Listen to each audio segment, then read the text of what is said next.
And we should be live. Wow. Crazy times, ladies and gentlemen. Let me go ahead and open this up in another window so I get the chat open here. And let's talk about the EOS R. I can't control whatever's happening with the internet, so I apologize if it looks bad. Let me know what things sound like and if you're getting a stream at all. Jeez.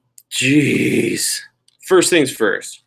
I did that first stream, the main stream of the event, on my iPhone and using LTE because the Wi-Fi completely got destroyed during the event, so I couldn't use that.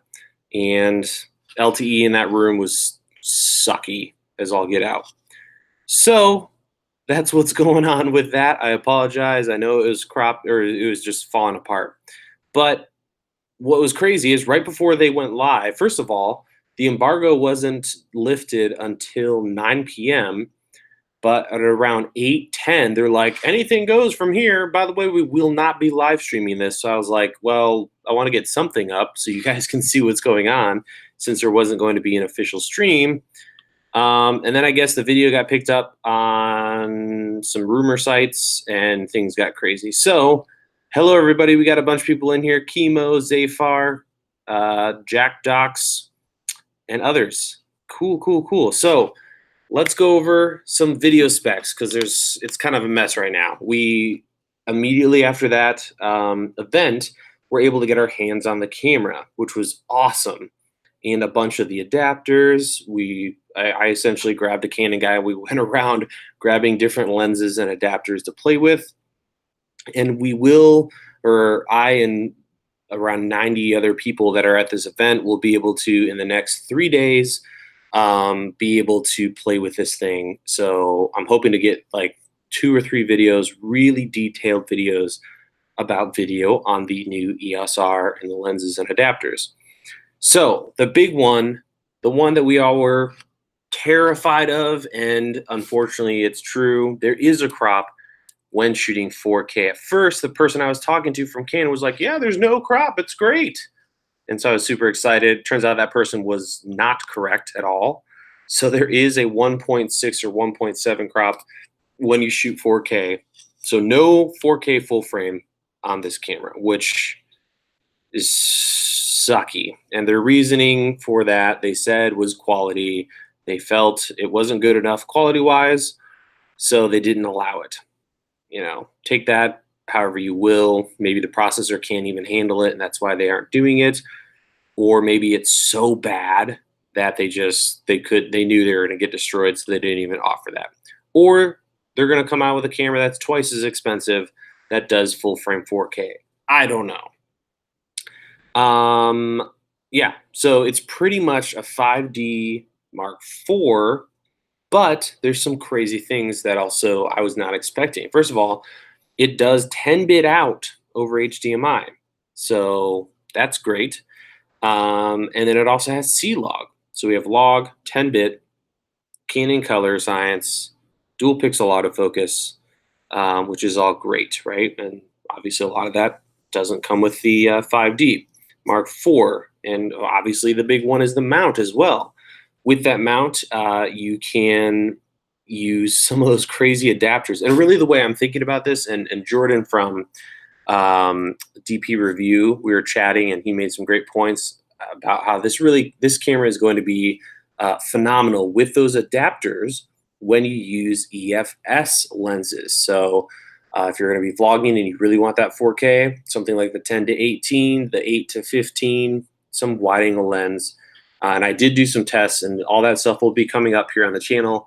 I took the 8-15 millimeter and shot in 4K with C-Log, and it was amazing. So that's going to work really well. No IBIS. There's going to be no stabilization in the camera itself. Just from the little bit I've been shooting, and they did give us, I'll actually show you, they gave each of us an SD card. Let me make sure this is showing up here. There we go. Yeah, they gave us an SD card that we could move from camera to camera. This is a V60 card, and it worked great from Delkin. So we will be able to shoot on that for the next couple days and see what's up. Bitrate is phenomenal at 480.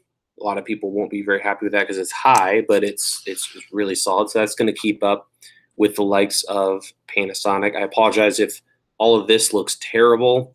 It is 11:40 local time here in Maui, Hawaii, but back home it's 5 a.m., 6 a.m. So I'm a wreck. At any rate, good bit rates. What else is there? What else is there? What else do you guys want to know? Let me know. I'm looking here. Where's the camera? I can't. We have to like check them out, and that only starts tomorrow. So tonight they did let us play with them, which was cool. But tomorrow we're gonna have Canon people on deck, and we can essentially check out gear, including lenses and all that stuff. Let's see. Thank you guys so much for the support. I know a lot of you were like, thanks for the stream, guys. Now the stream is perfect. Okay, cool. I'm going to have to go back and watch it because my phone, it was lagging. And also, people didn't know, but I was holding the phone. I'm streaming this whole damn thing, but I'm also filming with my other hand on my GH5 because I have to, capture the event as well. How big is the 28-70 versus the body? The 28-70 is stupid big. It's like you take a cinema lens from Canon and maybe 150 times the length or 150% of the length. It's huge. It's comically big. I did shoot a little clip with Jordan from DP Review, trying to vlog in 4K with it just for kicks, and so that'll come up here before too long. 4K 60, nope. 4K up to 30 frames per second, and then 60, or you can go up to 60 frames per second in 1080, and then 120 in 720. Right? Yeah. No, it's a big lens, that thing, but it is cool. F2, it's weird to look at, especially on full frame, which you can only do in 1080. C-Log, absolutely, Alexander. That blew me away. I was not expecting C-Log on this camera. So you can do C-Log 8-bit internally, C-Log 8-bit internally and externally, or C-Log 10-bit external only.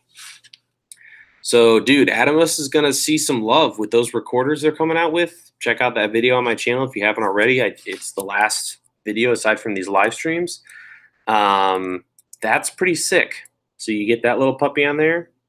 And then we have the price, which is, let me pull it up here, $2,400, I believe, for the body only, or $2,300 for the body only, $34 for the body with the kit lens. So these lenses are not going to be cheap. These RF lenses are expensive.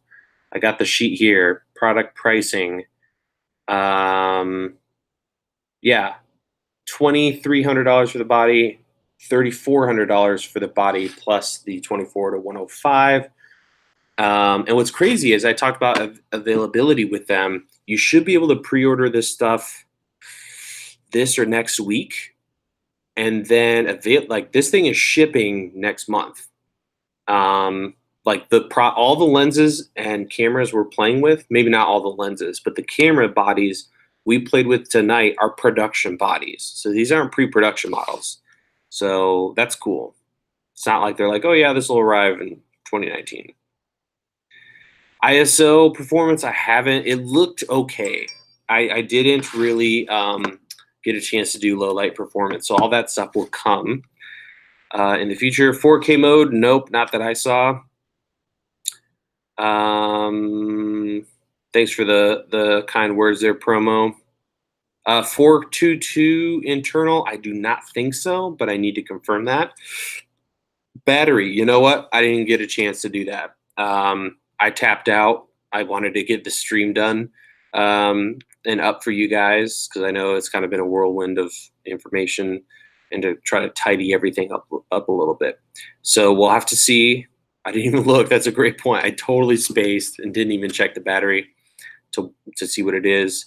And again, all the testing, I'm hoping to do a video on the body only, talking about the camera, battery life, video specs and tests, and then a whole nother video on the adapters, because there's two ways to go. There's the cutting edge, crazy expensive lenses that are with the native RF mount, or you can slap some of those new adapters, which that ND, check my Twitter, I did a video of the ND, the little tray that pops out, and it's amazing, guys. We're talking like, from what I saw, a fader ND that is tiny is really operates beautifully. Again, I did a video on Twitter, and it had like no color shifting, so it's not your dad's fader ND. We got a super chat from Kim. Thank you very much for the DKK 20 DKKs, whatever that is. Appreciate it, dude. Let's see. Scrolling down here. People are saying 1.75 crop in 4K8. It's whatever the 5D4 is. I heard 1.7 from one person, 1.6 from another person. So yeah, 1.65. Yeah, whatever it is, it's essentially like an APS-C crop. Yeah. So what do I think about this? Well, the bad stuff, obviously, no in-body stabilization. There's no 4K at full frame. It's expensive, especially with the new, if you're going to do the new lenses, it's going to be really expensive. The good news is this. Number one, we have a new system that's really exciting. A lens mount is really solid. The new lenses possibilities are amazing. And we're probably going to see this work its way across all of Canon stuff. So someday, I guarantee, they haven't told me this, but I don't see why they wouldn't. I bet we're going to see cinema cameras with this mount. You get all the new lenses, or you can use these sick adapters. Another thing that's really exciting is, first of all, okay, let's pretend this was never a full frame camera. All right, so stick with me, right? Let's say Canon came out with an intermediate APS-C camera, kind of like a mirrorless 7D that did C-Log, 10-bit out, 4K, high bit rate, amazing autofocus with a flip-out screen. We'd be pretty happy about that, right? So yes, it's expensive. I think we're just all stuck on like, why the balls would you not do 4K full frame? And it's still not, I'm not trying to like hide the fact that it doesn't have that. It's true. If you want 4K full frame, this camera will not do that. And you will need to go with Nikon, Sony, or, you know, other brands, right? So yeah, it's really interesting. I think if you kind of reframe how you think of it as like a mirrorless little C100 update, if you will. It's kind of interesting. So we're gonna have to see over the next couple of days. Some of the other new stuff, the mode function and how that all works is dynamite. You hit a mode button, you change your mode. You can easily jump into video. And if you're in any photo mode and you start recording, you can have a specific setting set up to automatically start recording.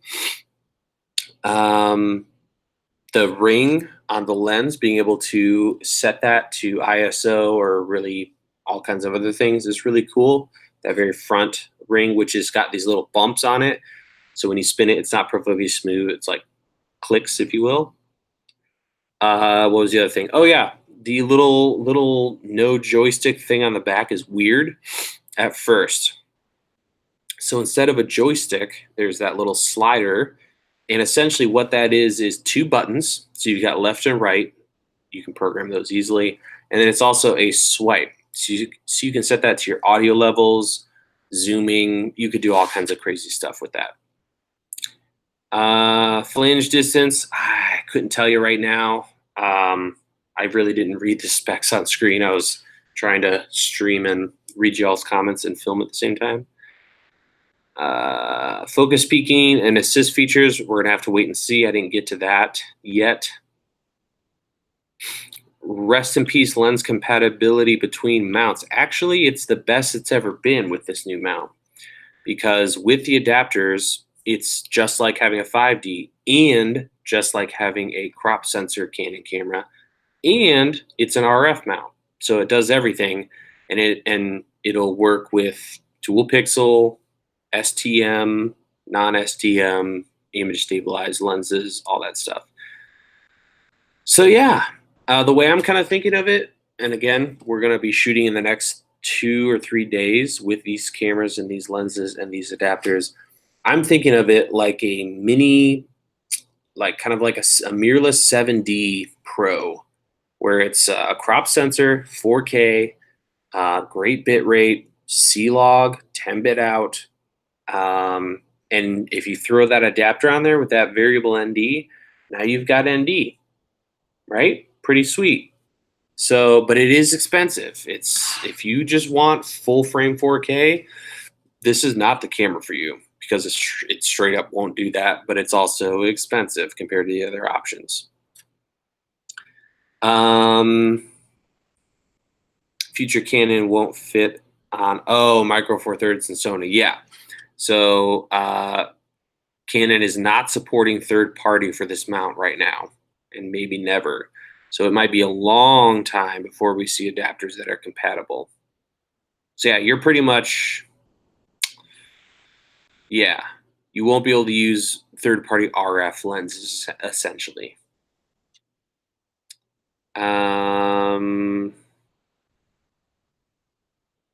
Yeah, so when it comes to like YouTube creators and stuff, yeah, the A7 III is still going to keep killing it. So I think that's pretty much all the things I have. We'll have more information. Maybe we'll do another live stream this week. Definitely on Twitter, ask me what you guys want to see, because I'm only going to have, I think, 3 days with the camera and the lenses until they pre-order and ship. So mention how many SD cards. Just one. Yeah, so just one is what's going to happen. Price on the adapters, I don't know. Let's see if it's here. Oh, here we go. Oh, that's going to be pricey. Yikes. Okay, so here's the deal. Just the EF to EOS R, so the basic EF adapter, $100. Control ring mount. So this is the standard adapter with the ring that lets you change settings, $200. Drop-in filter mount with variable ND, $400. So that's not cheap. And drop-in circular polarizer, $300.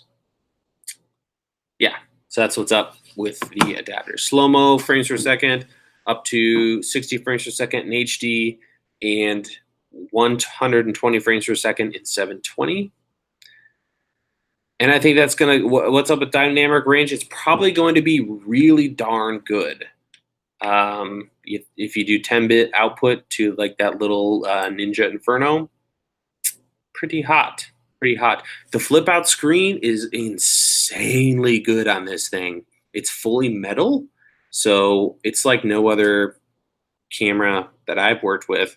Really solid. It feels insanely good.